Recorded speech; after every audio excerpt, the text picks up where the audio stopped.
Certainly.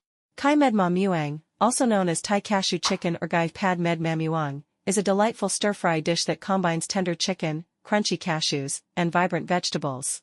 Here's how you can make it. Ingredients: 9.87 ounces, 280 grams, of chicken breast, cut into bite-sized pieces. A pinch of salt.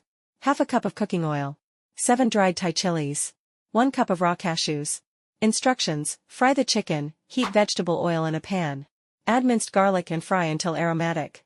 Add the chicken and cook over medium heat until almost done. Add the onion, toss in sliced onion and continue stir-frying. Seasoning: season with soy sauce and black soy sauce for color. Spice it up, add dried Thai chilies, adjust to your preferred level of spiciness. Cashews and spring onion, stir in the cashew nuts and spring onion. Combine everything, mix all the ingredients well until the chicken, vegetables, and cashews are coated with the sauce.